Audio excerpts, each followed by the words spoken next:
ഇങ്ങനെ നമുക്കിത് കട്ട് ചെയ്യേണ്ടതായിട്ടുണ്ട്, പെട്ടെന്ന് സ്റ്റുഡിയോയിലേക്ക് വരണം എന്ന് പറഞ്ഞു. അപ്പോൾ ആ സമയത്ത് പിന്നെ നമ്മൾ മറ്റൊന്നിനെ കുറിച്ച് ചിന്തിക്കുകയല്ലല്ലോ ചെയ്യേണ്ടത്. ഇതിന് ഇത്രയും പൈസ മുടക്കിയിട്ട് എടുത്തൊരു സിനിമ, ഇതിൻ്റെ പിന്നിൽ നമ്മൾ ഒരുപാട് വർഷത്തെ, അതായത് ലാൽ സാർ അത് രാത്രി ഫൈറ്റ് ചെയ്തൊക്കെ പനിയുള്ള സമയത്തൊക്കെയായിരുന്നു. അത് നമ്മളിങ്ങനെ ചിലപ്പോൾ അതിശയിച്ചു പോകും. സുഖമില്ലാതെ വയ്യാതെ വന്ന് നിന്നിട്ട് അതിനെ രാത്രി മുഴുവൻ നിന്നിട്ട്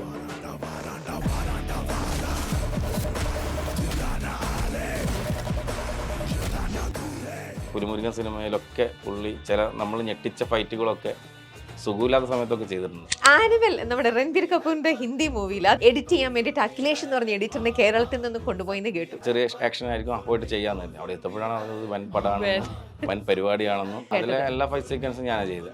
മുഴുവനായി അല്ലെങ്കിൽ ആ പാട്ട് റെഫറൻസ് ഉണ്ടായിരുന്നു നമുക്ക്. ആ പാട്ട് ആദ്യമേ ഫിക്സ് ചെയ്തിട്ടുണ്ടായിരുന്നു. പാട്ടാണ് വരിക ക്ലൈമാക്സിൽ, ഈ പാട്ടിനാണ് നമ്മൾ കട്ട് ചെയ്യുന്നത് എന്ന് വെച്ചിട്ട് തന്നെ അതങ്ങനെ ചെയ്തത്. ഫസ്റ്റ് പചർത്തെറിച്ച് വന്ന് വീഴുന്നുണ്ട്.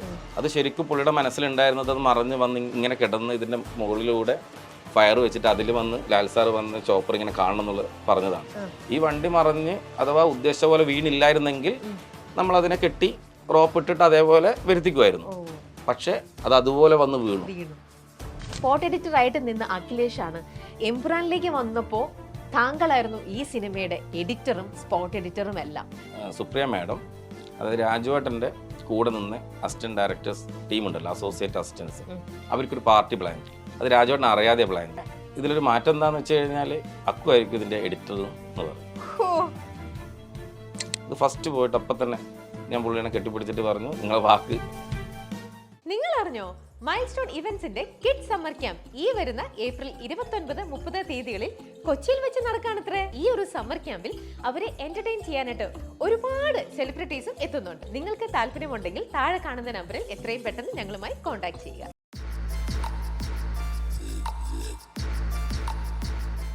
Mile stone events presents the ക്രൂവിലേക്ക് മൈൽ സ്റ്റോൺ മേക്കേഴ്സിന്റെ എല്ലാ പ്രേക്ഷകർക്കും സ്വാഗതം. ദ ക്രൂവിൽ ഇന്ന് എന്നോടൊപ്പം എംപുരാൻ എന്ന ചിത്രത്തിന്റെ എഡിറ്റർ ശ്രീ അഖിലേഷ് ആണ്. Hi Akhilesh, welcome to the show. Hi, സുഖമായിട്ടിരിക്കുന്നോ? സുഖമായിട്ടിരിക്കുന്നു. അഖിലേഷ്, ഏറ്റവും കൂടുതൽ മലയാളത്തിലെ ഒരു വിവാദത്തിലേക്ക് തിരിതെളിച്ച ഒരു സിനിമ തന്നെയാണ് എംപുരാൻ. എല്ലാവർക്കും അറിയാം, ഇന്നും എപ്പോഴും ചർച്ച ചെയ്തുകൊണ്ടിരിക്കുന്ന, കുറേ നാളുകളായിട്ട് ചർച്ച ചെയ്തുകൊണ്ടിരിക്കുന്ന ഒരു സിനിമ തന്നെയാണ്. ഈ സിനിമയിൽ നിങ്ങളിത് മേക്ക് ചെയ്ത സമയത്ത് എഡിറ്റിംഗ് എന്ന് പറഞ്ഞാൽ ഒരു കല തന്നെയാണ് അല്ലേ? അപ്പം നമ്മൾ അതിനെ ആ ഒരു കലാരൂപത്തിൻ്റെ ആംഗിളിൽ നിന്ന് നോക്കുമ്പോഴും ഒരു കലാകാരനായിട്ട് എഡിറ്ററായിട്ട് നിന്ന് നോക്കിയപ്പോഴും നിങ്ങൾക്കത് ശരിയെന്ന് തോന്നിയ കുറേ കാര്യങ്ങൾ കോർത്തിണക്കിക്കൊണ്ടാണ് നിങ്ങൾ ആ ഒരു സിനിമ ചെയ്തിട്ടുണ്ടാവുക. പക്ഷേ പല രീതിയിലുള്ള പ്രഷർ, അത് പൊളിറ്റിക്കലാവാം, സാമൂഹികപരമായിട്ടുള്ളതാവാം, സാമുദായികപരമായിട്ടുള്ളതാവാം, പലതരത്തിലുള്ള പ്രഷർ പല സൈഡിൽ നിന്നും നിങ്ങൾ വിചാരിക്കാതെ തന്നെ വരികയുണ്ടായി. അങ്ങനെ ആ പ്രഷർ കാരണം ഇതിനകത്ത് കുറേ സീനുകൾ കട്ട് ചെയ്തു. ഇന്നിപ്പോൾ എംപുരാൻ തിയേറ്ററിൽ പോയി കാണുന്നത് ഒരു 24 സീൻ കട്ട് ചെയ്തിട്ടാണ്. പക്ഷേ ഒരു എഡിറ്റർ എന്നുള്ള രീതിയിൽ അഖിലേഷിന് ഇങ്ങനെ എഡിറ്റ് ചെയ്യണം എന്ന് പറയുമ്പോൾ ഉണ്ടായിരുന്ന ആ ഒരു ഫീൽ അതെന്തായിരുന്നു? അങ്ങനെ പ്രത്യേകിച്ചൊന്നും തോന്നിയൊന്നുമില്ല. ഇതൊക്കെ ഞാൻ ചിന്തിച്ച ഇത്രയേ ഉള്ളൂ. എല്ലാവരും കൂടി തീരുമാനിച്ച്, അതായത് ഇങ്ങനെ ഒരു സംഭവം തീരുമാനമെടുത്ത് ഡയറക്ടറും പ്രൊഡക്ഷനും ഒക്കെ തീരുമാനിച്ച് അസോസിയേറ്റിലൂടെയാണ് ഞാൻ അറിയുന്നത്. ഇങ്ങനെ നമുക്കിത് കട്ട് ചെയ്യേണ്ടതായിട്ടുണ്ട്, പെട്ടെന്ന് സ്റ്റുഡിയോയിലേക്ക് വരണം എന്ന് പറഞ്ഞു. അപ്പോൾ ആ സമയത്ത് പിന്നെ നമ്മൾ മറ്റൊന്നിനെ കുറിച്ച് ചിന്തിക്കുകയല്ലല്ലോ ചെയ്യേണ്ടത്. ഇതിന് ഇത്രയും പൈസ മുടക്കിയിട്ട് എടുത്തൊരു സിനിമ, ഇതിൻ്റെ പിന്നിൽ നമ്മൾ ഒരുപാട് വർഷത്തെ, അതായത് നമ്മൾ ഷൂട്ട് തുടങ്ങുന്നതിന് മുന്നേ തന്നെ ഒരു റൈറ്ററും ഒരു ഡയറക്ടറും കൂടി ഇരുന്നിട്ടുള്ള വലിയൊരു ദിവസങ്ങളുണ്ട്. അത് കഴിഞ്ഞ് ഷൂട്ടിംഗ് തുടങ്ങി എത്തുന്നത് നമ്മൾ 1 വർഷമാണ്. 1 വർഷത്തിൽ 145 ദിവസം ഷൂട്ട് ചെയ്തു. പക്ഷേ ഇതിൻ്റെ പിന്നിൽ യാത്രയും കാര്യങ്ങളെല്ലാം വെച്ചിട്ട് നമ്മൾ 1 വർഷത്തെ ട്രാവലിംഗ് ഉണ്ട്. ഇതിൻ്റെ ഇടയിൽ നമ്മൾ എന്താ പറയണ്ടേ, ഇതിനിടയിൽ നമുക്ക് ഒരുപാട് ബുദ്ധിമുട്ടുകൾ, അതായത് കാലാവസ്ഥ പ്രകാരമുള്ള ബുദ്ധിമുട്ടുകൾ, പിന്നെ ആളുകൾക്കുള്ള പിന്നെ കാലാവസ്ഥ കാരണമുള്ള ഒരുപാട് ആരോഗ്യ പ്രശ്നങ്ങൾ എല്ലാം തരണം ചെയ്ത് നമ്മൾ എന്താ പറയേണ്ടത്, ആളുകളിലേക്ക് ഒരു ലൂസിഫറിൻ്റെ സെക്കൻഡ് പാർട്ട് എല്ലാവരും ഇഷ്ടപ്പെടണമെന്ന് കരുതി എത്തിക്കുകയല്ലേ. അങ്ങനെ എത്തിച്ചതിന് ശേഷമുള്ള ചെറിയ പ്രശ്നങ്ങൾ കാരണം ഇങ്ങനെ ഒരു തീരുമാനം എടുത്തപ്പോൾ അത് എന്തായാലും നല്ലതിന് വേണ്ടിയായിരിക്കും എന്ന് കരുതി പിന്നെ അത് ചെയ്യുക എന്നുള്ളത് മാത്രമേ ഉള്ളൂ. അല്ലാതെ അതിന് പിന്നെ നമ്മൾ മറ്റൊരു ചിന്ത കൊടുക്കേണ്ടതായിട്ടില്ല എന്ന് തോന്നി. അപ്പോൾ അത് ചെയ്യുകയാണെങ്കിൽ അത് ഏറ്റവും നന്നായിട്ട് ചെയ്യുക, ചെറിയ സമയം നമുക്കുള്ളൂ. അപ്പോൾ അത് നമ്മൾ വൃത്തിക്ക് ചെയ്ത് അങ്ങനെ ചെയ്തു എന്ന് ഓഡിയൻസ് തോന്നാനും പാടില്ല.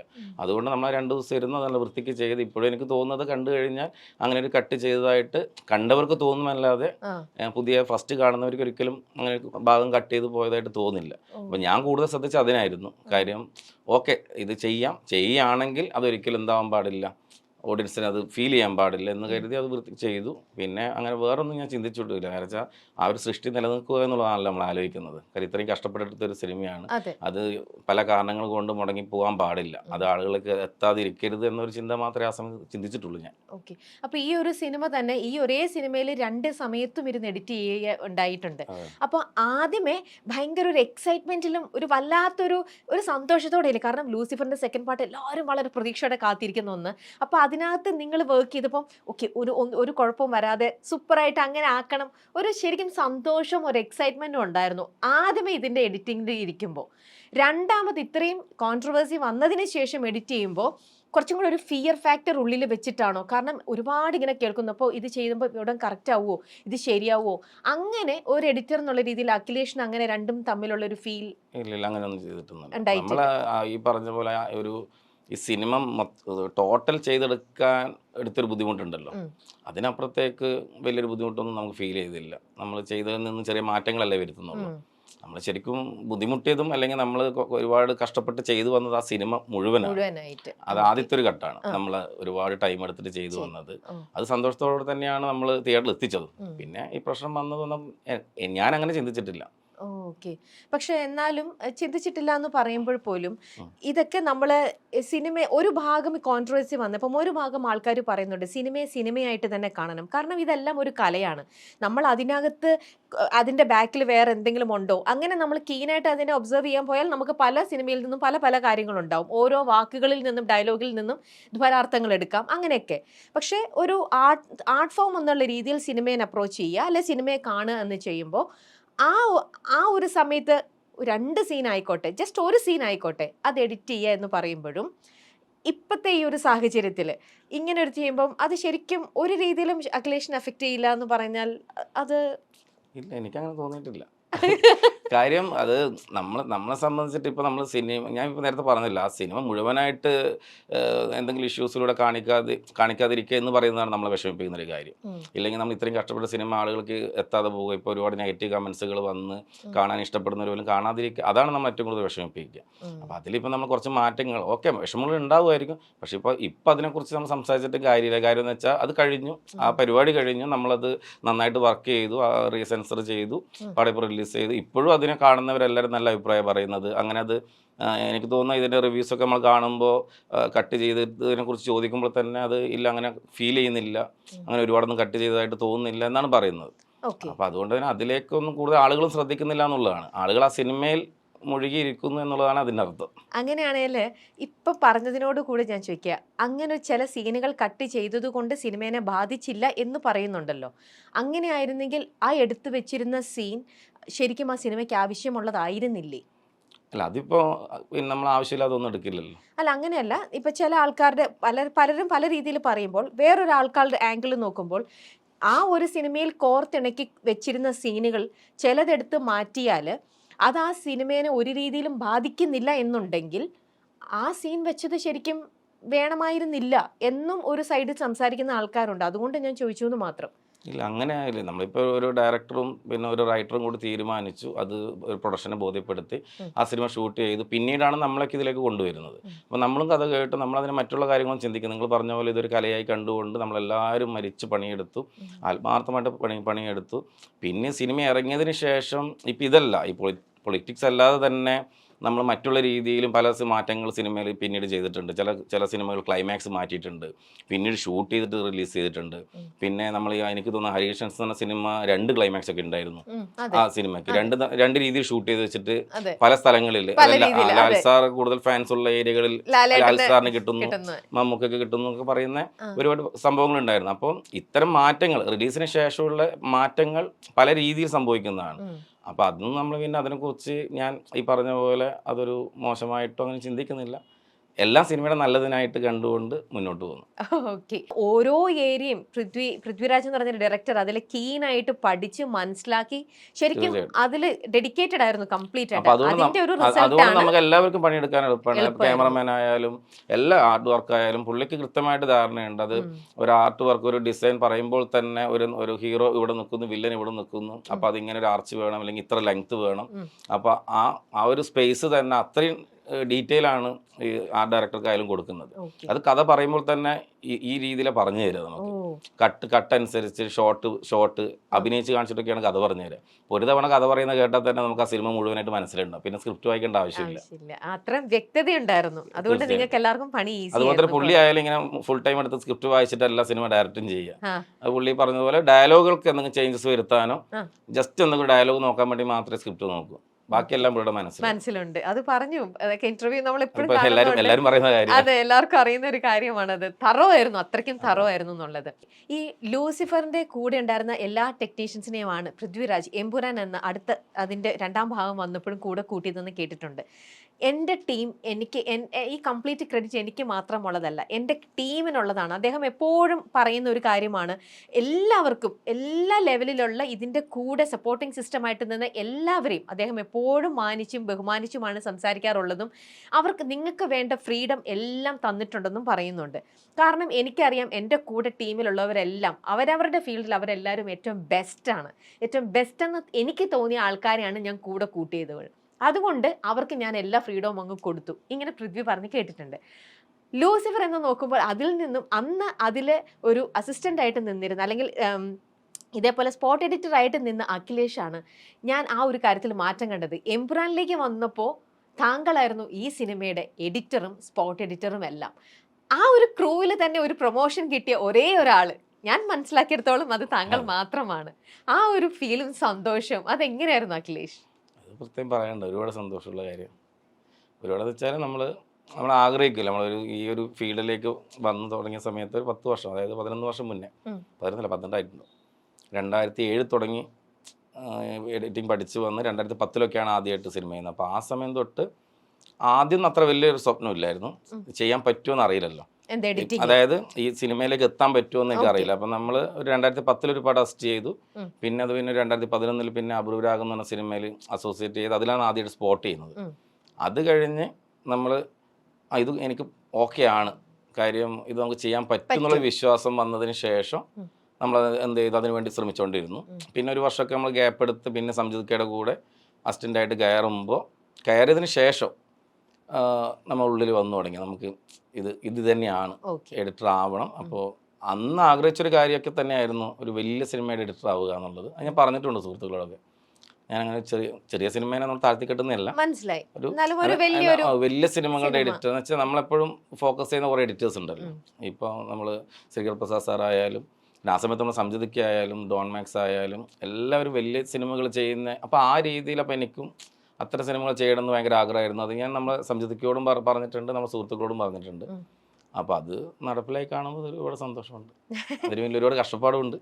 എന്നാലും ലൂസിഫർ ചെയ്തപ്പം വിചാരിച്ചു ഇപ്പോൾ ബാക്കിയെല്ലാം നിങ്ങൾ അന്നേരം നിങ്ങളുടെ ഇടയിൽ നിങ്ങൾക്ക് അറിയാമായിരുന്നു നിങ്ങൾ എംപുരാൻ ചെയ്യണു, അല്ലെ നിങ്ങളുടെ ഇടയിൽ ആദ്യമേ ഞങ്ങൾ അറിയുന്നതിന് മുമ്പേ നിങ്ങളായിരിക്കും ലൂസിഫറിന്റെ സമയത്ത് ഷൂട്ടിംഗ് സമയത്തൊന്നും അറിയില്ല, അല്ല അത് കഴിഞ്ഞിട്ട്.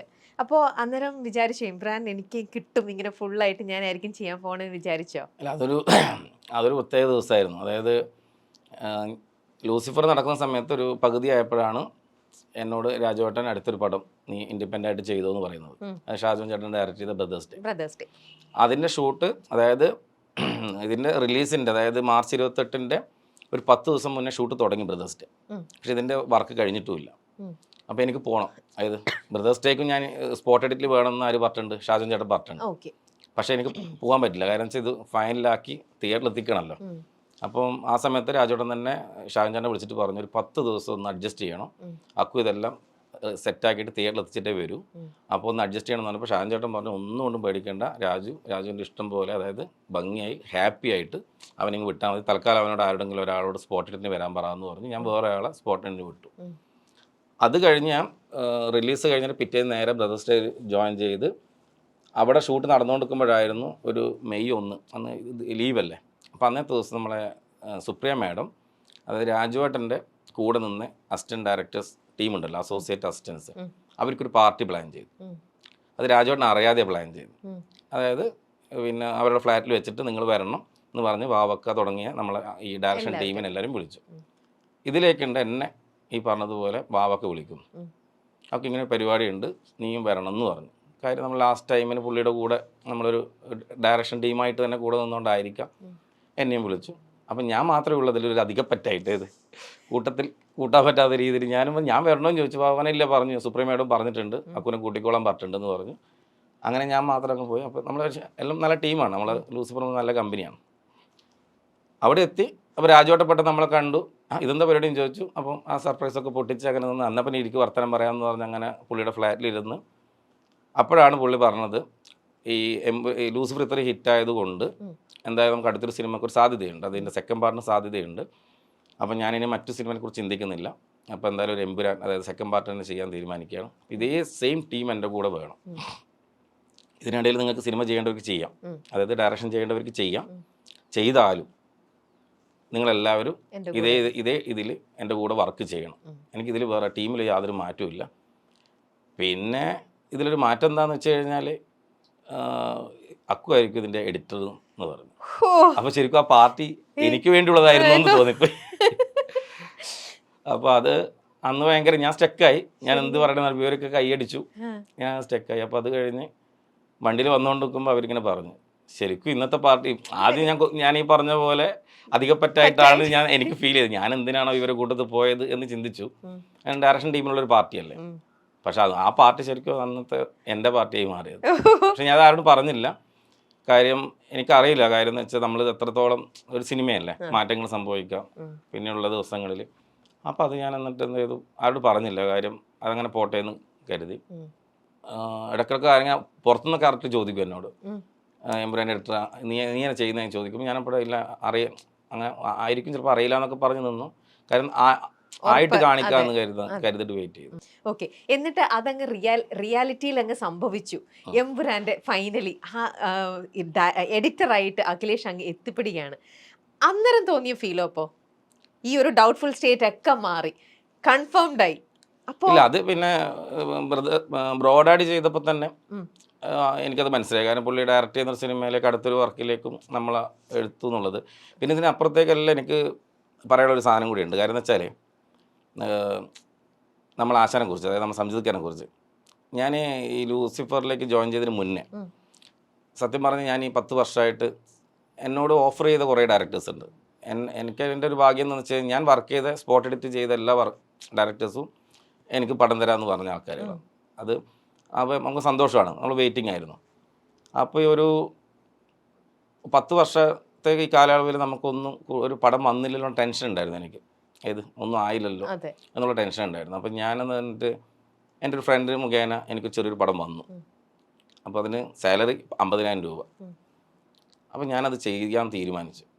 ഞാൻ നമ്മളെ ആശാനെ വിളിച്ചു, സംജിതിനെ വിളിച്ചിട്ട് ഞാൻ പറഞ്ഞു, സംജിതിക്ക ഇങ്ങനെ പടം വന്നിട്ടുണ്ട്, ഞാൻ ചെയ്യട്ടെ എന്ന് ചോദിച്ചു.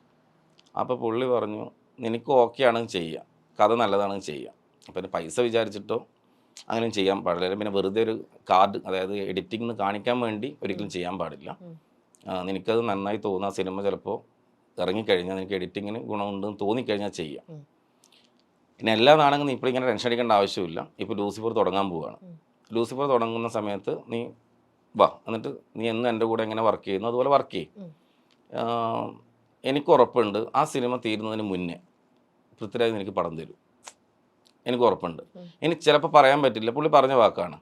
ലൂസിഫർ തന്നെ പകുതിക്ക് വെച്ചിട്ട് ചിലപ്പോൾ നിന്നെ ഇഷ്ടപ്പെട്ട് നിന്നോട് ചെയ്യാൻ പറഞ്ഞാൽ ഞാൻ സന്തോഷത്തോടെ ചെയ്തു എന്ന് പറയുന്ന ഒരാളാണ് സംജിത്.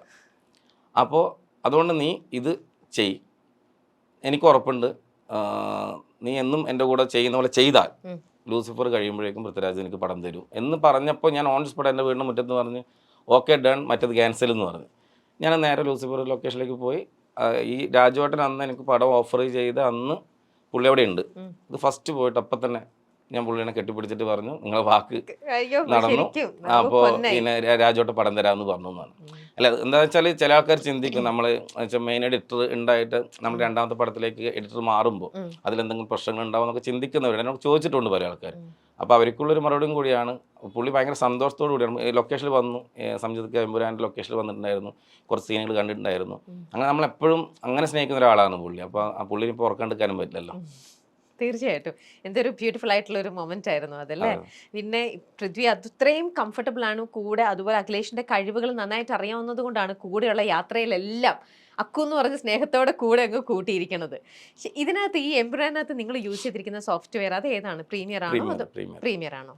ഓക്കെ, ശരി. ഈ എംപുരാനകത്ത് എഡിറ്ററിന്റെ ഒരു കഴിവ്, അതിന്റെ ആദ്യത്തെ ഒരു അരമണിക്കൂർ ആ സിനിമ കാണുമ്പോൾ തന്നെ എല്ലാവർക്കും മനസ്സിലാവും. എല്ലാവരും അപ്രീഷിയേറ്റ് ചെയ്തൊരു കാര്യമാണ്. മൂവിയുടെ ഫസ്റ്റിൽ തന്നെ ആ ഒരു എഡിറ്റർ പ്ലേസ് ചെയ്തിരിക്കുന്ന രീതിയും കാര്യങ്ങളും ഒരുപാട് എല്ലാവരും നല്ല രീതിയിൽ പറഞ്ഞു. അതേപോലെ പിന്നെ അവസാനം സിനിമയുടെ ലാസ്റ്റ് ക്ലൈമാക്സിൽ കാണിച്ച ഫൈറ്റ് സീനിൽ ആ പാട്ട് അത് വേണ്ടിയിരുന്നില്ല എന്നുള്ള ഒരു രീതിയിലും കമന്റ്സ് പോകുന്നുണ്ട്. എന്താ അഖിലേഷിന് ഒരു എഡിറ്റർ എന്നുള്ള രീതിയിൽ ഒരു കാഴ്ചപ്പാട്? പാട്ട് വേണ്ടാന്ന് തോന്നിയിട്ടില്ല. കാര്യം ആ പാട്ട് അവിടെ വേണ്ടത് തന്നെയാണ്. കാര്യം അതിൽ സെയ്ദ് മസൂദിൻ്റെ ക്യാരക്ടറിലൂടെയാണ് ക്ലൈമാക്സ് ഫൈറ്റ് പോകുന്നത്. അപ്പോൾ അതിൻ്റെ വരികളെല്ലാം അതിനനുസരിച്ചുള്ള രീതിയാണ്. അപ്പോൾ അതൊരു ഒരു രണ്ട് താരങ്ങളുടെ അടി എന്നതിലുപരി അതിൻ്റെ ഇമോഷനിലേക്ക് ചിന്തിക്കുകയാണെങ്കിൽ ആ പാട്ട് അവിടെ കറക്റ്റാണ്. പിന്നെ ചില സമയത്ത് ചിലപ്പം അത് എന്തുകൊണ്ട് ചിന്തിച്ചത് എനിക്ക് ഞാനത് ഫീൽ ചെയ്ത് നമ്മൾ ആ പാട്ട് മുഴുവനായി അല്ലെങ്കിൽ ആ പാട്ട് റെഫറൻസ് ഉണ്ടായിരുന്നു. നമുക്ക് ആ പാട്ട് ആദ്യമേ ഫിക്സ് ചെയ്തിട്ടുണ്ടായിരുന്നു. പാട്ടാണ് വരിക ക്ലൈമാക്സിൽ, ഈ പാട്ടിനാണ് നമ്മൾ കട്ട് ചെയ്യുന്നത് എന്ന് വെച്ചിട്ട് തന്നെ അതങ്ങനെ ചെയ്തത്. അപ്പം അങ്ങനെ ആ പാട്ട് മോശമായിരുന്നു. പാട്ട് ആ സമയം ഞാനൊക്കെ ഭയങ്കര ഇഷ്ടപ്പെട്ട് ചെയ്തതായിരുന്നു. ആ ഫീലോട് കൂടിയിട്ട് തീയിലെത്തുമ്പോൾ ചില മാറ്റങ്ങൾ സംഭവിക്കും. അങ്ങനെ പറഞ്ഞു ആരെങ്കിലും? അങ്ങനെ ഒരു കമന്റ്സ് കാണുന്നുണ്ട് ഇങ്ങനെ. പിന്നെ ഈ ഫസ്റ്റ് സീനൊക്കെ ആണെങ്കിലും അത് ശരിക്കും നമുക്ക്, പിന്നെ ലാലേട്ടൻ്റെ ഇൻട്രൊഡക്ഷൻ സീനൊക്കെ എനിക്ക് തന്നെ ലാലേട്ടൻ്റെ ഇൻഡസ്ട്രിയിൽ മലയാള സിനിമയിൽ തന്നെ വന്നിരിക്കുന്ന എൻട്രികളിലെ മികച്ച എൻട്രികളിൽ ഒന്ന് തന്നെയാണ് എംപുരാനിലെ ലാലേട്ടനെ നിങ്ങൾ പ്രസന്റ് ചെയ്തിരിക്കുന്നത്. ആ ഫസ്റ്റ് ലാലേട്ടൻ്റെ ഒരു എൻട്രി സീൻ എന്ന് പറയുന്നത്. അപ്പോൾ ആ ഒരു സീൻ നിങ്ങൾ ഇതൊക്കെ ഷൂട്ട് ചെയ്യുന്നതിന് മുമ്പേ ഡയറക്ടർ കറക്റ്റ് ആയിട്ടുള്ള കാര്യങ്ങൾ നിങ്ങളുടെ അടുത്ത് നിങ്ങൾ ചർച്ച ചെയ്യും. എങ്ങനെ സീൻ വരണം എന്നുള്ളതെല്ലാം നിങ്ങൾ ഡിസ്കസ് ചെയ്ത് പോകുന്നുണ്ടാവും. അതാണ് പിന്നെ വിഷ്വലിലേക്ക് വരുന്നത്. ഇപ്പോൾ ഈ കഥകൾ കേട്ട സമയത്ത് റഫായിട്ട് പൃഥ്വി പറയുന്ന സമയത്ത് മനസ്സിലേക്ക് പ്ലേസ് ചെയ്ത രീതിയും വിഷ്വലിലേക്ക് ഇതൊക്കെ കണ്ടപ്പോഴും ലാലേട്ടൻ്റെ എൻട്രി ആയിക്കോട്ടെ, ഫസ്റ്റ് നമ്മൾ കാണുന്ന കുറേ സീക്വൻസുകൾ ഇതെല്ലാം ഉണ്ടല്ലോ, അതൊക്കെ റഫായിട്ട് കേൾക്കുന്നതും പിന്നെ ഇതിൽ വരുന്നതും തമ്മിലുള്ള വ്യത്യാസം അതെങ്ങനെയാണ് അഖിലേഷ്? അതാണ് നമ്മൾ ഈ സിനിമേൻ്റെ പ്രത്യേകത വെച്ചാൽ പുള്ളി റഫായിട്ട് പറയാമെന്ന് പറയുന്നുണ്ടല്ലോ. അത് റഫായിട്ട് പറയുന്നത് തന്നെ ഏത് സ്ഥലത്ത് പോയി ഷൂട്ട് ചെയ്യുന്നു, അത് ഇങ്ങനെയുള്ള റോഡ് ഇതിങ്ങനെ കിടക്കും, വണ്ടി മറഞ്ഞിട്ട് അതായത് പജേറോ മറഞ്ഞ് ഇതിങ്ങനെ വന്ന് കിടക്കും, അതിൻ്റെ ഫയറിൻ്റെ സെഷനിലൂടെ ചോപ്പർ കാണിക്കും, ഇങ്ങനെയാണ് പുള്ളി നമ്മളോട് പറയുന്നത്. അപ്പം ഞാൻ പറയുന്നത് വെച്ചാൽ അപ്പം ഇത് പറയുമ്പോൾ നമ്മൾ വിചാരിക്കും അത് കേട്ടിരിക്കും. ഇത് ലൊക്കേഷനിൽ എത്തിയിട്ട് ഇത് അതുപോലെ എടുത്ത് കാണുമ്പോഴാണ് നമ്മൾ ചിന്തിക്കുക. എന്ന് വെച്ചാൽ ഈ പറഞ്ഞത് അതുപോലെ എടുത്തു വെക്കുക എന്ന് പറയില്ല. നമ്മൾ ചിലപ്പോൾ ലൊക്കേഷനിൽ മാറ്റങ്ങൾ സംഭവിക്കും. ചിലപ്പോൾ മനസ്സിലൊരു കഥ വെച്ചിട്ട് എന്തെങ്കിലുമൊക്കെ പറഞ്ഞ് അത് ലൊക്കേഷനിൽ വന്ന് ചെയ്യുന്നവർ ഉണ്ടാവാം. ഇതല്ല, നമ്മൾ എന്താണ് ഒരു റൂമിൽ അല്ലെങ്കിൽ ഒരു ഹാളിൽ ഇരുന്നിട്ട് പറഞ്ഞത് അത് അതുപോലെ അത് മനസ്സ് കണ്ടിരിക്കുന്ന പോലെ എടുത്തു വെച്ചിരിക്കും. അപ്പോൾ അത് നമ്മളെ സംബന്ധിച്ചിട്ട് ഇത് അതങ്ങനെ എടുക്കാൻ പറ്റി എന്നുള്ളതാണ്. ഇപ്പോൾ ഉദാഹരണത്തിന് ഈ പജേറോ ഒരു ഫ്ലൈ ഉണ്ട് ഇതിൽ, ഫസ്റ്റ് പജേറോ തെറിച്ച് വന്ന് വീഴുന്നുണ്ട്. അത് ശരിക്കും പുള്ളിയുടെ മനസ്സിലുണ്ടായിരുന്നത് അത് മറിഞ്ഞ് വന്ന് ഇങ്ങനെ കിടന്ന് ഇതിൻ്റെ മുകളിലൂടെ ഫയർ വെച്ചിട്ട് അതിൽ വന്ന് ലാൽ സാർ വന്ന് ചോപ്പർ ഇങ്ങനെ കാണണം എന്നുള്ളത് പറഞ്ഞതാണ്. ഈ വണ്ടി മറിഞ്ഞ് അഥവാ ഉദ്ദേശിച്ച പോലെ വീണില്ലായിരുന്നെങ്കിൽ നമ്മൾ അതിനെ കെട്ടി റോപ്പ് ഇട്ടിട്ട് അതേപോലെ വരുത്തിക്കുമായിരുന്നു. പക്ഷെ അത് അതുപോലെ വന്ന് വീണു. അത് പുള്ളിക്ക് അങ്ങനെ കുറച്ച് ഭാഗ്യങ്ങളുണ്ട്. അത് വന്ന് മറിഞ്ഞ് വീണത് കറക്റ്റ് പോയിന്റിലാണ്. എന്നിട്ട് അതിങ്ങനെ മൂവ് ചെയ്ത് വന്ന് നിന്നത് കറക്റ്റ്. അത് എല്ലാവരും ഒന്ന് ലൊക്കേഷനിൽ എല്ലാവരും പറഞ്ഞു തരണം. ദൈവഭാഗ്യം കൂടി ഉണ്ടെന്ന് പറയില്ല. അത് പുള്ളി മനസ്സിൽ കണ്ട ഷോട്ട് അതുപോലെ കിട്ടിയതുള്ളൂ. അങ്ങനെ പല കാര്യങ്ങളും ഇതിനകത്ത് ചില ഏരിയകളിൽ പുള്ളി മനസ്സിൽ കണ്ടത് അതുപോലെ കിട്ടിയ കുറേ സിറ്റുവേഷൻസ് ഉണ്ട്. ഏറ്റവും കൂടുതൽ നിങ്ങളെ ഇങ്ങനെ ഭയങ്കര കോരി തെറിപ്പിച്ച ഒരു സീക്വൻസ് ഇതിൽ എന്തായിരിക്കും? ലാൽ സാറിൻ്റെ ഇൻട്രോ സീന് തന്നെ നമുക്ക് വലിയൊരു രോമാഞ്ചം തന്ന സീനായിരുന്നു. കാര്യം നമ്മൾ ഫസ്റ്റ് ഡേ ഷൂട്ട് തുടങ്ങി ഈ ഇത്രയും സാധനങ്ങൾ എടുത്തുകൊണ്ടിരിക്കുമ്പോഴായാലും എന്ന് വെച്ചാൽ ഫസ്റ്റ് തന്നെ ഇത്രയും ഹെവി സീനാണ് എടുക്കുന്നത്. അപ്പം ഞാനായാലും കുറച്ച് ടെൻഷനൊക്കെ ഉണ്ടായിരുന്നു. നമ്മൾ ചെയ്ത് പുള്ളീനെ ഇഷ്ടപ്പെടുത്തണമല്ലോ. കാര്യം എന്താണ് ഇഷ്ടപ്പെട്ടില്ലെങ്കിലോ എന്നുള്ള ടെൻഷനൊക്കെ എനിക്ക് ഉണ്ടായിരുന്നു. അപ്പോൾ ആലോചിച്ചപ്പോൾ പുള്ളിയും ഓരോ ഷോട്ട് എടുക്കുമ്പോൾ ചെയ് അക്കു വേറെ പിള്ളേരെ വിളിക്കണം എന്നൊക്കെ ഇങ്ങനെ ഇടയ്ക്ക് കളിയായിക്കൊണ്ടിരിക്കും. അപ്പോൾ ഞാൻ പറയും കുറച്ച് സമയം എന്താന്ന് പറയും. അപ്പോൾ ഞാൻ പുറത്തൊക്കെ വന്ന് ഇങ്ങനെ ഗ്യാപ്പിൽ അല്ല ചെയ്യുന്നില്ലേ. അപ്പോഴാണ് ഞാൻ പറഞ്ഞത് ഇത് ഞാൻ തന്നെയാണല്ലോ ഫൈനൽ ചെയ്യേണ്ടത്. കാര്യം ഇത്രയും ഷോട്ടുകൾ നമ്മൾ ലൊക്കേഷനിൽ ഇത്ര കുറേ ക്യാമറ ഉണ്ടായിരുന്നു. അപ്പോൾ അതെല്ലാം സെർച്ച് ചെയ്ത് ഒരു വെറുതെ ഒരു ഡെമോ ചെയ്ത് പുള്ളിയെ കാണിച്ച് പിന്നെ അത് ഞാൻ വീണ്ടും ഇരുന്ന് കട്ട് ചെയ്യുക എന്ന് പറയുന്നത് പിന്നെ നമ്മൾ ചിലപ്പം കട്ടായി പോകും പരിപാടി. ഏത് ചിലപ്പം നല്ലത് ഏത് ചീത്ത ഏതും തിരിച്ചറിയാതെ പോകും. എനിക്ക് സമയം എന്താ നമ്മൾ ഫൈനലും കൂടി മനസ്സിൽ കണ്ടുകൊണ്ട് ചെയ്യാമെന്ന് പറഞ്ഞാൽ ശരിയെന്ന് പറഞ്ഞിട്ട് ഒരു 2 ദിവസം ആകുമ്പോഴേക്ക് കുറച്ചധികം ഫൂട്ടേജ് വന്നു തുടങ്ങിയത്. അത് കഴിഞ്ഞ് ആ സീൻ ചെയ്യാൻ തന്നെയായിരുന്നു ഞാൻ കുറച്ച് ടൈം എടുത്ത് ചെയ്തത്. ആ ബ്ലാസ്റ്റും പരിപാടികളും അത് ഒരുപാട് ഷോട്ടുകൾ ഉണ്ടായിരുന്നു. അതെനിക്ക് നന്നായിട്ട് ചെയ്യാൻ പറ്റുമെന്ന് ഞാൻ വിശ്വസിക്കുന്നുണ്ട്. അപ്പോൾ ആ സീൻ തന്നെയാണ്. പിന്നെ നമ്മളെ സംബന്ധിച്ചൊരു സീൻ ഷൂട്ട് ചെയ്യുമ്പോൾ കുറച്ച് ദിവസം അത് തന്നെ കണ്ടുകൊണ്ടിരിക്കുക, അങ്ങനെയുണ്ടല്ലോ. അതായത് ആദ്യത്തെ കുറേ ദിവസം അത് തന്നെ കുറേ കണ്ടു, പിന്നെ അടുത്ത സീനിലേക്ക് എത്തിക്കഴിഞ്ഞാൽ പിന്നെ അത് തന്നെ കുറേ കാണും, പിന്നെ ഇപ്പം ക്ലൈമാക്സ് സീക്വൻസ് എത്തുമ്പോഴേക്കും അത് തന്നെയാണ് കൂടുതൽ കാണാം. അപ്പോൾ ഓരോ സമയത്തും ഇതായിരിക്കും സൂപ്പർ. നമ്മളെ രീതി അതാണല്ലോ ലൊക്കേഷനിൽ. അത് കുറേ സമയം കാണുന്നതുകൊണ്ട് തന്നെ നമ്മൾ അതിൽ ഇഷ്ടപ്പെടും, അപ്പോഴേക്കും മറ്റേതങ്ങ് മറക്കും. അപ്പം അതുകൊണ്ട് എല്ലാ സീക്വൻസുകളും നമ്മൾ വൗ ഫാക്ടറാണ്. ഓക്കെ. ഏറ്റവും കൂടുതൽ റിപ്പറ്റീവ് ആയിട്ട് നിങ്ങൾ എടുത്ത സീൻ ഏതായിരിക്കും? അല്ല അങ്ങനെയല്ല, അങ്ങനെ ഒരുപാട് റിപ്പീറ്റ് ചെയ്തെടുക്കാൻ അത് മനസ്സിലായില്ല. അതായത് നമ്മൾ ഒരുപാട് സമയം ഒരു സ്ഥലത്ത് ചെലവഴിച്ചിട്ടുണ്ട്. അതായത് ഇതിലൊരു ഗുജറാത്ത് സീക്വൻസ് ഉണ്ടല്ലോ, അതിന്റെ ബിഗിനിങ്ങും എൻഡും അവിടെ ഷൂട്ട് ചെയ്തതുകൊണ്ട് ശരിക്കും ഒരു വലിയ സിനിമയുടെ സമയം നമ്മൾ അവിടെ സ്പെൻഡ് ചെയ്തിട്ടുണ്ട്. അതിന് മാത്രം പൈസയും മുടക്കിയിട്ടുണ്ട്. അവിടെയൊക്കെ നമുക്ക് കാലാവസ്ഥ, മഴയൊക്കെ കാരണവും പ്രശ്നങ്ങളൊക്കെ ആയിട്ട് നല്ല രീതിയിൽ നമ്മൾ ഉദ്ദേശിച്ചതിനേക്കാളും ബഡ്ജറ്റ് മാറുകയും പിന്നെ അത്രയും ഫൈറ്റേഴ്സും ആളുകളും ഉണ്ട്. ഓരോ ദിവസവും എനിക്ക് തോന്നുന്നത് വലിയ പൈസയാണ് ചിലവായിക്കൊണ്ടിരുന്നത്. ലൂസിഫറിൻ്റെ ഫസ്റ്റിലത്തെ ബഡ്ജറ്റൊക്കെ ചിലപ്പോൾ ഗുജറാത്തിൽ മാത്രമാകാൻ ചാൻസ് ഉണ്ട്. എനിക്ക് കണക്കറിയില്ല, എന്നാലും ചിന്തിച്ച് നോക്കിയപ്പോൾ പെർ ഡേ കണക്കൊക്കെ വെച്ച് ചിന്തിക്കുമ്പോൾ ഒരു ലൂസിഫർ സിനിമയുടെ ബഡ്ജറ്റ് ചിലപ്പോൾ ആയിട്ടുണ്ടാവാം. സീക്വൻസ് അത്രയും ടൈം എടുത്തിട്ടുണ്ട്. എന്ന് വെച്ചാൽ അത്രയും ആൾക്കാരുണ്ടായിരുന്നു, ഒരുപാട് ആർട്ടിസ്റ്റുകൾ ഉണ്ടായിരുന്നു, ഒരുപാട് ഫൈറ്റേഴ്സ് ഉണ്ടായിരുന്നു. പിന്നെ എല്ലാ ദിവസങ്ങളും ചില ദിവസങ്ങളിൽ വന്ന് ഷൂട്ടിന് റെഡിയായി നിൽക്കുമ്പോഴേക്കായിരിക്കും കാലാവസ്ഥ മാറും. അപ്പം തന്നെ ചിലപ്പോൾ പാക്കപ്പ് പറയും, ഒരു ഉച്ച വരെ നിൽക്കും, ഭക്ഷണം കഴിക്കും, പാക്കപ്പ് പറയും, പോയിക്കൊണ്ടിരിക്കും, ചിലപ്പോൾ തിരിച്ചു വിളിക്കും, ലൈറ്റ് വന്നു പെട്ടെന്ന് വാന്ന് പറഞ്ഞിട്ട് നമ്മൾ തിരിച്ച് ലൊക്കേഷനിലേക്ക് വരും. അതിൽ ആൽസായ എല്ലാവരും വന്നിങ്ങനെ വെയിറ്റ് ചെയ്ത് അതാണ് നമ്മൾ ഒരു എന്താ പറയുന്നത്. പിന്നെ അവിടെ ഭയങ്കര ചൂട് ഉണ്ടായിരുന്നു, ഭയങ്കര ചൂടായിരുന്നു. വർക്കേഴ്സിനൊക്കെ ഭയങ്കര ബുദ്ധിമുട്ടായിരുന്നു ആ സമയത്ത് വർക്ക് ചെയ്യുക. എന്നിട്ടും കഷ്ടപ്പെട്ട് എല്ലാവരും കൂടെ നിന്നു. അപ്പം നിങ്ങൾ പറഞ്ഞതുപോലെ എനിക്ക് തോന്നിയത് ഒരുപാട് സമയം നമ്മൾ ലോക്കായി നിന്നത് ആ ഗുജറാത്ത് സീക്വൻസുകളിലാണ്. ഓക്കെ. ഇതിനകത്ത് സോഷ്യൽ മീഡിയയിൽ എല്ലാവരും കൂടുതൽ കമന്റ് ചെയ്ത മറ്റൊരു സീക്വൻസ് ആയിരുന്നു ജംഗിൾ ഫൈറ്റിന്റെ കാര്യം. ഇതിനകത്തുള്ളത് അത് എഡിറ്റ് ചെയ്ത സമയത്തെ ഒരു എക്സ്പീരിയൻസ്? ആ സീൻ എന്ന് വെച്ചാൽ നമുക്ക് ഈ പറഞ്ഞ പോലെ ഇപ്പം ജനം എടുത്തിരിക്കുന്ന സ്റ്റീഫനെ കാണാൻ ആഗ്രഹിക്കുന്നവർക്ക്, അതായത് മുണ്ട് ഉടുത്ത് കാണാൻ ആഗ്രഹിക്കുന്നവർക്കുള്ളൊരു ഫൈറ്റ് ആണല്ലോ. അപ്പോൾ അത് ഭയങ്കര സന്തോഷത്തോടെ ചെയ്തത്. പിന്നെ ഇതിൻ്റെ എല്ലാം അപ്പുറത്ത് മറ്റൊരു കാര്യമുണ്ട്, ലാൽ സാറൊക്കെ പനിയൊക്കെ ആയിട്ടൊക്കെ ഫൈറ്റ് ചെയ്തിട്ടുണ്ട്. അതായത് ലാൽ സാർ അത് രാത്രി ഫൈറ്റ് ചെയ്തൊക്കെ പനിയുള്ള സമയത്തൊക്കെ ആയിരുന്നു. അപ്പോൾ അതൊക്കെ നമ്മളിങ്ങനെ ചിലപ്പോൾ അതിശയിച്ചു പോകും. സുഖമില്ലാതെ വയ്യാതെ വന്ന് നിന്നിട്ട് രാത്രി മുഴുവൻ നിന്നിട്ട് പുള്ളി ഫൈറ്റ് ചെയ്തിട്ട് പോകുമ്പോൾ ഇത് മാത്രമല്ല, ഞാൻ മുന്നേ വർക്ക് ചെയ്ത പുലിമുരുകൻ സിനിമയിലൊക്കെ പുള്ളി നമ്മൾ ഞെട്ടിച്ച ഫൈറ്റുകളൊക്കെ സുഖമില്ലാത്ത സമയത്തൊക്കെ ചെയ്തിട്ടുണ്ട്. പക്ഷെ അതൊന്നും നമുക്ക് മനസ്സിലാവില്ല എന്നുള്ളതാണ്. അപ്പോൾ അതൊക്കെ ലൈവായിട്ട് അറിയുന്നത് കൊണ്ടേ നമ്മൾ വയ്യാതെ പോയ ഒരാൾ അവിടെ ചെന്ന് തകർത്ത് ആ ഷോട്ട് കൂടെ കാണുമ്പോൾ നമുക്കുണ്ടാകുന്നൊരു രോമാഞ്ചമുണ്ട്, അത് വേറെ തന്നെയാണ്. ഈ ഏതൊരു ഇപ്പം ഈ ജംഗിൾ ഫൈറ്റിലാണെങ്കിൽ പോലും ഏതൊരു സീൻ എടുക്കുമ്പോഴും അതിന് റെഫറൻസിന് വേണ്ടിയിട്ട് നിങ്ങളൊരു ബീജിയം വെച്ചിട്ടാണല്ലോ ആ ഒരു സീൻ ചെയ്യുക. അത് കഴിഞ്ഞിട്ടായിരിക്കും പിന്നെ ബീജിയം പക്കായിട്ടുള്ള ബീജിയം നിങ്ങൾ അവിടെ മിക്സ് ചെയ്ത് കയറ്റുന്നുണ്ടാവുക. അങ്ങനെ ബീജിയം ചെയ്യുക നിർബന്ധങ്ങളൊന്നുമില്ല, ചില സമയത്ത് ചെയ്തു നോക്കാത്തേ. ഓ അങ്ങനെയുള്ളൂ. അപ്പൊ അങ്ങനെയാണ് ഈ ജംഗിൾ ഫൈറ്റിന് നിങ്ങൾ എന്തെങ്കിലും റെഫറൻസ് ബീജിയം എന്തെങ്കിലും യൂസ് നമ്മുടെ മനസ്സിലൊരു സാധനമൊക്കെ ഇട്ട് നമ്മൾ ട്രൈ ചെയ്യും, വെച്ച് നോക്കുക. അത് പിന്നെ നമ്മൾ ഫൈനലി യൂസ് ചെയ്യണമെന്നൊന്നുമില്ല, ആ സമയത്ത് കാണാൻ വേണ്ടി മാത്രം. ഇപ്പൊ ഡയറക്ടർക്ക് മ്യൂസിക് നിർബന്ധം, എങ്ങനെ അത് മ്യൂസിക് ഉണ്ടെങ്കിലേ കാണാൻ പറ്റും അങ്ങനെയൊന്നുമില്ല. എനിക്കൊക്കെ ചിലപ്പോൾ നമുക്കൊരു ഒരു താളം കിട്ടാൻ വേണ്ടി, ഒരു മൂഡ് കിട്ടാൻ വേണ്ടിയൊക്കെ ട്രൈ ചെയ്യും. പക്ഷെ അതൊരിക്കലും നമ്മൾ പിന്നെ അത് ആ സമയത്ത് കളയും. അത് അതിനുശേഷം മ്യൂസിക് ഡയറക്ടർ ഉണ്ടാക്കുന്നതാണല്ലോ നമുക്ക് വേണ്ടത്, പുതുതായിട്ട് ഉണ്ടാക്കുന്നത്. നമ്മൾ മറ്റേതോ സിനിമയിലെ സാധനമൊക്കെ എടുത്തല്ല നമ്മൾ ചെയ്യാം. അപ്പൊ അതങ്ങനെ ചെയ്തു നോക്കാറുണ്ട്.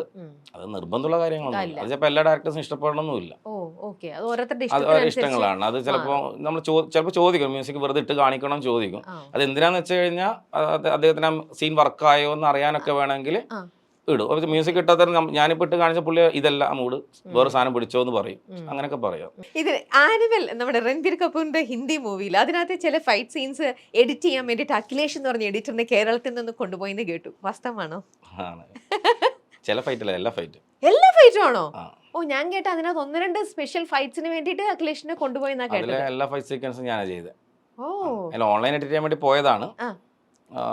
അവിടെ ചെന്ന് എഡിറ്റ് ചെയ്തൊരു അതിലൊരു ഫസ്റ്റ് ഏരിയ ഉണ്ട്, ഒരു ഫയറിങ് സീക്വൻസ് ഇൻ്റർവെല്ലിന് തൊട്ട് മുന്നേ ഉണ്ട്. ആ ഒരു പോർഷൻ ചെയ്ത് കണ്ടപ്പോൾ എല്ലാവരും ഭയങ്കര ഹാപ്പിയായി. പിന്നെ അവരത് റഷ്യലും കൂടി കട്ട് ചെയ്ത് തരുമെന്ന് ചോദിച്ചു. അതിലെൻ്റെ പേര് അങ്ങനെ കൊടുത്തിരിക്കുന്നത്, ആക്ഷൻ എഡിറ്റർ എന്ന് പറഞ്ഞിട്ട് പേര് കൊടുത്തിട്ടുണ്ട്. പക്ഷെ അത് അവസാനം കൊടുത്തത്, അതുകൊണ്ട് ആരും കണ്ടില്ല. അപ്പോൾ നമ്മൾ അങ്ങനെ ഇപ്പൊ വിവാദപരമായി നിന്ന ആ ഒരു എമ്പുരാൻ ചിത്രത്തിന്റെ എഡിറ്ററിന്റെ അടുത്താണ് ഇത്രയും സമയം നമ്മൾ സംസാരിച്ചുകൊണ്ടിരിക്കുന്നത്. Thank you Akhilesh, thank you so much. ഇത്രയും എന്താ പറയാ, ഇത്രയും സമയം ഞങ്ങളുടെ കൂടെ നിന്നു. ഇതുപോലത്തെ ചോദ്യങ്ങളെല്ലാം ചോദിച്ച് കംഫർട്ടബിൾ ആയിരുന്നല്ലോ അല്ലേ? ഒന്നും കുഴപ്പമുണ്ടല്ലോ, കോൺട്രവേഴ്സി അങ്ങനെ ഒന്നും ഇതായിട്ടില്ലല്ലോ. ഇല്ല. ഓക്കെ, അപ്പൊ thank you for your time. Okay.